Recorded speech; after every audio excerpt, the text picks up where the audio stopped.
मन के लिए अमृत की बूंदें। चैप्टर 1, विचारों का महत्व। हम हमेशा कुछ न कुछ जरूर सोचते हैं। वो लाभदायक या हानिकारक होता है, वो फालतू या काम का हो सकता है, लेकिन जो आप सोचते हैं उसका सीधा और शीघ्र प्रभाव हमारे स्वास्थ्य व शरीर पर पड़ता है। हमारे सकारात्मक विचारों से हमारा स्वास्थ्य परवान चढ़ता है।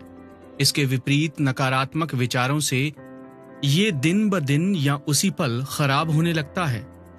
जब भी हम कोई विचार मन में लाते हैं तो वो तुरंत हमारे शरीर पर प्रभाव डालना शुरू कर देता है। हमारा शरीर उस विचार के अनुसार ही अपने आप को ढाल लेता है और प्रतिक्रिया करता है। विचार चिंता वाला हो या आनंद वाला, वो शरीर पर प्रभाव अवश्य डालेगा। अभी हाल ही में मेरे मित्र के पिता, जिन्हें व्यवसाय में कुछ घाटा हो गया, वो रात भर इसी तनाव में रहे और परिणाम उन्हें सुबह 4 बजे लकवा यानी पैरालिसिस के रूप में मिला। उन्होंने 10 दिनों में अपने नुकसान का दुगना हॉस्पिटल में लगा दिया और अपनी अनमोल सेहत गंवाई सो अलग। हमारी चिंता या खुशी हमारे स्वास्थ्य पर कितना प्रभाव डालती है, ये एक प्रयोग से स्पष्ट हो सकता है। 2 व्यक्ति एक पैथोलॉजी लैब में अपने ब्लड का सैंपल देकर आते हैं। इसमें एक ब्लड कैंसर का मरीज है तथा दूसरा सामान्य बुखार का। अब पैथोलॉजिस्ट से त्रुटिवश सैंपल बदल जाते हैं, रिपोर्ट की अदला बदली हो जाती है। अब इन दोनों व्यक्तियों की क्या हालत होगी ये आप स्वयं समझ सकते हैं। मान लीजिए कि अब वो व्यक्ति जिसे कि गलती से ब्लड कैंसर की रिपोर्ट दे दी गई है, क्या दवाओं से ठीक हो पाएगा, या उसे किसी अच्छी लैब में एक बार दोबारा टेस्ट को फिर से करवाकर सही रिपोर्ट को देखकर सुकून मिलेगा?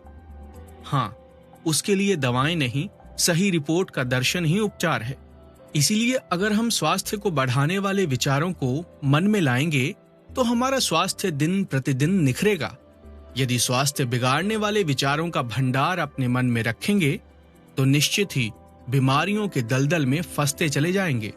हम सुबह उठते हैं, दांतों को साफ और सुरक्षित रखने के लिए पेस्ट या मंजन करते हैं, कुल्ला करते हैं, त्वचा को सेहतमंद रखने के लिए नहाते हैं, बालों को संवारते हैं और उनमें तेल डालते हैं, पैरों की सुरक्षा के लिए जूते पहनते हैं।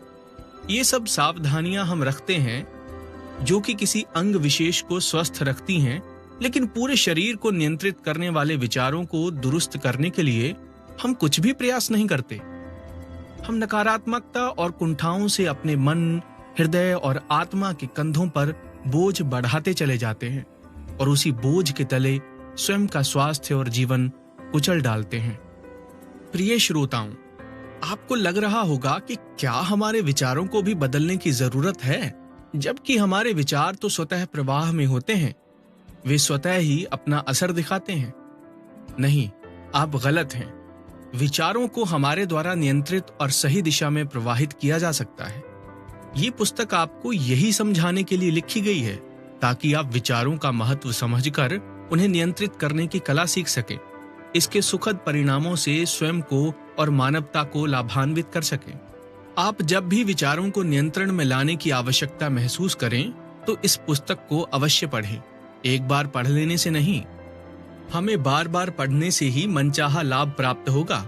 मेरे स्वयं के द्वारा लिखी होने के बावजूद भी मुझे ये पुस्तक बार बार पढ़नी पड़ती है और हर बार मुझे इससे शिक्षा मिलती है।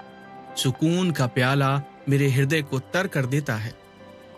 तो प्रिय श्रोताओं, आपका स्वागत है विचारों की पाठशाला में, जो सदियों से ज्ञानियों, विचारकों, युग परिवर्तकों द्वारा मानवता के भले के लिए चलाई जा रही है। उन्हीं विचारों को मैं आपको इस पुस्तक रूपी पाठशाला में फिर से सिखाना चाहता हूं। आप सुन रहे हैं कुकू FM, डॉक्टर अबरार मुल्तानी की लिखी किताब मन के लिए अमृत